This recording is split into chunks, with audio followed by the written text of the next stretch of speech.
Hey guys, and welcome to the Working Money Channel. CryptoCon noticed something interesting with regards to the Bitcoin trend. I'm going to show you guys 4 different cycles. Check this out. Same cycle, same year, different skin. Bitcoin Blue Year has had the same structure each and every time.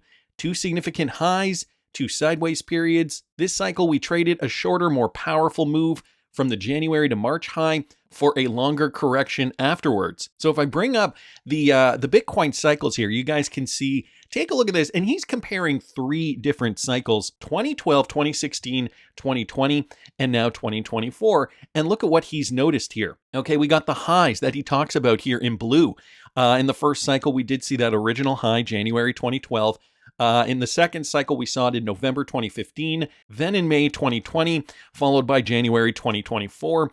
Guys, at that point, we see a reaccumulation zone that is denoted by this blue box here. Another push to the upside, a second early top. Okay, and you guys can see in all these different circumstances, we're seeing the same thing. That reaccumulation phase, a sharp turn to the downside in all these cycles. You guys can see it bottomed out in August, early September, and August, and even the time frames are fairly accurate, fairly on point when it comes to times of the year. He goes on to say, no cycle has ever been able to achieve all-time highs in blue years like our current one has, which is why the correction is taking so long. All highs you see here have taken about a month to find their bottom, while we are going on 5 months now. So he says every second early top, light blue circle, okay, that is for 2024, this high over here, has bottomed around August, for which our latest August drop looks like a likely culprit. So we did see that big shift to the downside. Of course, that was coupled by a narrative.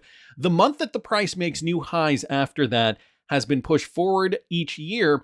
New highs in September inbound, that is what he is suggesting. It's great to see that despite regular differences, the halving cycle theory and the top in late 2025 looks like it may have never even derailed. So if we do see that top in September, guys, the 4-year halving cycle back on target, still on track for another bullish cryptocurrency cycle. So wanted to thank CryptoCon there for that insight, guys. I get it right now, crypto prices are not moving. We've got XRP sitting in around the same place it was sitting yesterday, pretty much. In around 56.7, not moving much at all. We've got the crypto space still recovering a little bit in neutral territory at 41. Market cap is at 2.06 trillion. We've got 24-hour volume that is up by a little bit, albeit not by much. Bitcoin dominance still hanging on. You know, it seems like day in, day out, we are seeing pretty much the same things on the charts. Sometimes we might get a push to the upside, a push to the downside, but by and large, we've just been trading sideways, well, for the better part of almost 6 months now. And I get it, it's frustrating. We want to see these prices rally again, 58,400 for 1 Bitcoin. But I think, guys, we are going to see it soon, and we just have to be patient. It is interesting to look at this type of chart to see what has happened in the past, because generally what we tend to do is we tend to forget. We tend to because you got to think, how long ago was 2012 or 2016 even? 2020, I think, we will tend to gravitate towards the most recent cycle. But even if you look further than that, you can see these things have all played out in the same fashion. And even to the point where they're very, very similar in terms of their time frames, like August, that dip in August, early September, and now we're in August again. So possibly that move to the upside, and I was already suggesting Q4 2024 for this next move. I'm hoping you guys are accumulating your last positions at this point in time before the euphoria phase. For more information on what I have accumulated and what I'm doing this bull run, you can follow me at patreon.com/workingmoneychannel. I'm giving my Patreon subscribers an inside sneak peek on how I'm navigating this bull run, because it is going to be different than the last bull run. In some cases, I'm doing a bit of a deeper analysis on, because now I have more cryptocurrencies this time around. But at the same time, I'm keeping it simple. I don't want to make it too complicated for you guys. Anyway, if that is something you're interested in, you can find me over there at Patreon. Guys, I've noticed Ripple Geneva is officially open. The energy around crypto in Switzerland is palpable. Apparently, Ripple just opened an office in Geneva. Ripple Geneva is officially open. Great to see the team together in our new office in the heart of Geneva. The energy around crypto in Switzerland is palpable, and they are only adding to it. So you guys can see there are some photos from the new office. So they have now opened a new Ripple office, And I don't know who this post was from, but somebody took a screen grab, looks like from LinkedIn. This week, we've been celebrating the opening of Ripple's new Switzerland office in Geneva's financial district. I've spent the last few days catching up with the Swiss team and can attest that the new office is the perfect place for our employees to work and meet with their clients and prospects. I've also been hearing more about what makes Switzerland such a vital market for companies focused on blockchain and digital assets. With a regulatory environment that embraces innovation, Switzerland is a leading center for our industry and for Ripple's digital asset custody business in particular. Custody is a fundamental element of the infrastructure required for enterprise crypto services, so it's no surprise that Ripple's custody business continues to gain significant traction, both in Switzerland and beyond. So just wanted to congratulate the team over there in Geneva for, opening up a new office. Of course, this is just another step to promote the real-world adoption of cryptocurrencies like XRP. And, more and more am I thinking we are going to see this real-world adoption happen once we do see more liquidity enter the market. So, if we're looking at the crypto market from the traditional standpoint here, we can only assume I think that we still have several days to go when it comes to that real-world adoption, probably just over a year, maybe in and around 400 days. It has been only about 122 days since the halving, 120 days, give or take. So we still have some time to go. And I think the industry realizes this too. And this is why I think, all the time, I think the timing is really important. I think the timing for the real-world legislation is going to coincide with volatility in the market. Well, I guess I should say more accurately, volume, liquidity. That is what's going to bring prices up, but that's also what a lot of these crypto, what the fintech sector needs in order to really utilize certain cryptocurrencies in a real-world capacity. So we're seeing the early stages of this, like South Korea's National Pension Service, the world's third largest pension fund by asset, has increased its exposure to Bitcoin particularly. So not that this is a real-world use case, but it is showing more mainstream adoption of cryptocurrencies. The biggie, Bitcoin, however, it is a national pension fund, the national pension fund of South Korea. So in the second quarter of this year, NPS purchased 24,500 shares of MicroStrategy worth about $33.7 million, as disclosed in their recent filing with the SEC. The strategic acquisition follows NPS's previous investment aimed at gaining indirect exposure to Bitcoin. In the third quarter of last year, the fund purchased about 282,673 shares of Coinbase, valued at about $19.9 million at the time. So they are really banking on cryptocurrency, banking on Bitcoin, I guess, and the blockchain sector. Coinbase, obviously a reputable company. MicroStrategies, led by Michael Saylor, has earned a reputation as Bitcoin's largest corporate holder, with 226,500 Bitcoin, approximately worth about $13.2 billion. And so year-to-date, MicroStrategy shares are up 92%, reflecting their strong performance, while Coinbase shares are up 25%. So you guys can see here, banking on Bitcoin, banking on blockchain. And if you have a pension fund manager who understands this kind of thing, they do understand the 4-year cycle theory, and they're realizing, okay, we have a chance to pounce on this. We have a chance to really leverage, in this case, the Korean won, in order to make more money back for our people. So an interesting news story there. Wanted to thank Michael for posting that. I'm actually quite surprised that this is still in the news, but I was seeing this posted all over Twitter. The ruling in the case found that XRP, the XRP token, is not a security, but how it is packaged and sold might be. That's the Howey test, which I think we've now come to the conclusion is a bit antiquated. To argue the opposite is what is upside down. Apparently, this guy here, Dennis Keller, did come out saying, ha ha ha, chance of the SEC winning on appeal is 90%. 90%? You really think so? The Ripple judge got 90 years of law upside down when he ruled, first of all, it's a she, sophisticated investors get the protection of the securities law, not unsophisticated investors. That's why all the other judges have rejected it. Does this guy have his head screwed on right? Well, that was crypto law's first point there. The second point that crypto law does make, the SEC already admitted to the court it will not appeal its final argument that the XRP token itself is a security. And 3, the judge is not a he. However, that has not prevented Charles Gasparino from going on the Paul Barron Network podcast. Here's what he had to say about the lawsuit. Gasparino and his constant fudding. Gee. I think it's a dumb ruling, because when you really pick it apart, what she's saying is, and this cannot be allowed to stand, and that's the problem that this ruling has. She said that institutional investors, people who have bought Ripple institutionally, have there's a higher bar of disclosure for them than you do for retail people who would buy it in the secondary market. That's kind of like when you get through. Why would you say that's different? I mean, because are you saying you agree with that or you don't agree with that?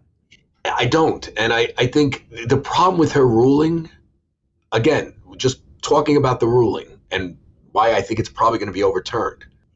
This is a federal judge in the Southern District who works with other federal judges. And I guarantee Judge Torres, who's not an expert at securities law, heard from these other federal judges. Now, I'm not saying I agree with this. Just hear me out here. Where they said your ruling essentially establishes a two-tier system for disclosure. You set a precedent here. One tier, you're saying the institutional investors should have came in and registered with the SEC. Anybody that bought it institutionally needed to disclose that sale, those securities. But you're saying anybody that bought it under, even if Ripple, and by the way, the way a bond underwriting works or stock underwriting, it generally gets bought largely by institutions and then distributed to retail. As you know, there's a small portion on an IPO that goes directly to retail. But in any event, in the way the securities laws are worked is that they're all about disclosure to the retail investor. And she literally said the retail investor didn't need that registration, which would be the disclosure. And I don't think that can stand. I didn't realize you were a lawyer, Gasparino. Luckily for us, we do have real lawyers in the community discussing the same topic. Pro XRP lawyer Bill Morgan argues the SEC's chances of winning Ripple's appeal are only 9%. So, on the one hand, we've got Charles Gasparino here fudding it up with his opinion. And we've got other lawyers here like Bill Morgan saying, no, it's just the 9% chance that they could appeal. The Ripple SEC saga has kept the entire crypto world in a chokehold. However, what's worse is that XRP, the digital asset at the heart of the controversy, remains under pressure due to the looming threat of an SEC appeal against recent programmatic sales, or at least against that ruling. And so he was debating with Dennis Keller, of course. Bill Morgan was responding to that earlier tweet that I showed you guys. Here is Bill Morgan's response here. So the other judges have rejected it, you say.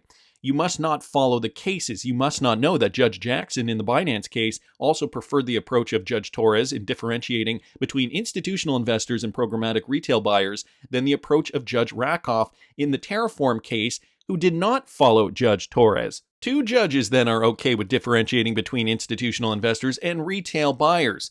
More like 9% chance than a 90% chance for the SEC on appeal. So that is what Bill Morgan is suggesting here. Although he's getting some pushback from Joe Shu here. Judge Jackson did not exactly follow Judge Torres. Judge Jackson did not exactly differentiate between institutional and retail. She allowed the SEC's allegations of post-ICO sales of BNB to move forward. These sales are akin, to my reading, I may be wrong, to programmatic sales. For example, buyers are not aware from whom they are purchasing the BNB coin from. In my opinion, if the SEC wins on these sales, secondary sales are near identical and likely get swept in to this situation. And Bill just responding here, an ICO is nothing like Ripple's programmatic sales. So a bit of a differentiation here that Bill wants to make. But I think the important point, 9% chance that they even ponder the idea of deciding to appeal. Now, guys, we've also got Christian Carlo, okay, aka Crypto Dad, aka former chair of the CFTC, and this was a clip posted by Darren Moore. Listen to this. So in the spring of 2020, I penned an op-ed in the International Financial Law Review, not an op-ed, an analysis. This is before the SEC litigation against Ripple and XRP. I penned an analysis analyzing XRP using a lot of the criteria that we used at the CFTC when I was chairman to analyze Bitcoin, to analyze Ethereum, to determine that they were not securities, and bringing that same analysis to bear, looking at the Howey test, took the view in that article that XRP was not a security subject to SEC jurisdiction and oversight. Now, that was before they commenced their litigation, which came 6 months later. And And so then that litigation, which we all followed, it's made its way through the courts, and we had that opinion by Judge Torres. Not long after that opinion, about a year ago, maybe a little less, maybe about 9 months ago, I penned a second a piece in the International Financial Law Review, reviewing her opinion against our writing 4 years before. And in fact, her opinion pretty much tracks the logic that we applied, that XRP is not a security. So therefore, I'm not surprised by Judge Torres's ruling. I think it's sound. I think it's going to be upheld. I think the SEC is increasingly demonstrating that they're not going to win this battle, and they may be moving on to easier targets. I'm disappointed that the SEC brought that case. I'm pleased that I think logic prevailed in Judge Torres's ruling, and on and on, on we go. So a very logical viewpoint here from Chris Giancarlo, former chair of the CFTC. I will link the Genfinity podcast here. It's about a 2-hour long, just over 2 hours, where they talk to Chris Giancarlo about blockchain leadership and discuss the future of digital assets from King Solomon there and Darren Moore. It will be linked in this tweet description, but I mean, it's good to get, just another assessment. Now we've got Stuart Alderoty here discussing with J.W. Verrett. They're discussing the same concept here. It even kind of sounds like Stuart Alderoty's getting a little fed up with, even just with the possibilities that could arise. Listen to this. The SEC, will they appeal this decision? Or are you watching the Coinbase and Binance and Uniswap cases to see what happens there and what those cases might mean for you in the future of Ripple? Is this going to be, circuit split territory ultimately? Is this going to be SCOTUS ultimately? Are we going to get to litigate my pet issue, the major questions doctrine, as a salvation for crypto ultimately? What's the final boss here? Well, there's a lot packed into that. So let me see if I can go through everything that you raised in your question. Look, if the SEC were a rational actor, they should just move on from this case. Again, the court's finding that there are no victims here, that no one suffered any loss in this case. There are no allegations of fraud. Nothing in this case advances the core mission of the SEC. But we all know that when it comes to crypto, the SEC has proven itself not to be rational. In fact, the court, in our case, criticized the SEC for engaging in litigation gamesmanship and tactics rather than faithfully applying the law. So I wouldn't be surprised if the SEC does appeal, but I'll say a couple of things. Number one, and I think this is important for folks to appreciate and understand, XRP's status as not a security and the secondary market trading of XRP as not security transactions, that is the law of the land, and that does not change even if the SEC appeals. And I would ask everyone to focus on that. I would also ask people to focus on if they appeal, and again, I hope they don't, and if they're a rational actor, they shouldn't, but they're not rational. Statistically, the Court of Appeals, specifically the U.S. Court of Appeals for the Second Circuit, where this case will go, reverses lower courts less than 10% of the time. And given Judge Torres's careful and thoughtful treatment of all of the issues in this case, we're very confident that any appeal would withstand a challenge by the SEC. So again, if I were advising the SEC, not as Ripple's chief legal officer, but as a lawyer who's been doing this for a long time, I would recommend that they do not appeal. This case was an overreach from the outset. They've got a terrible record.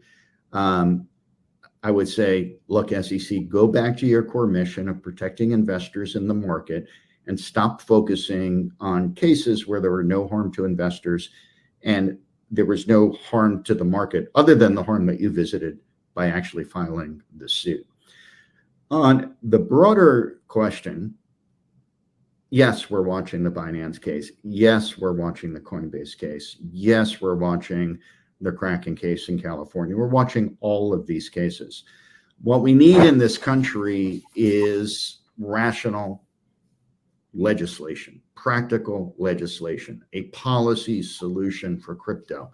Absent that policy solution, I think, JW, that whether it's the Ripple case or the Binance case or the Coinbase case or some other case, eventually this does need to get resolved in the courts and by higher courts and ultimately by the Supreme Court.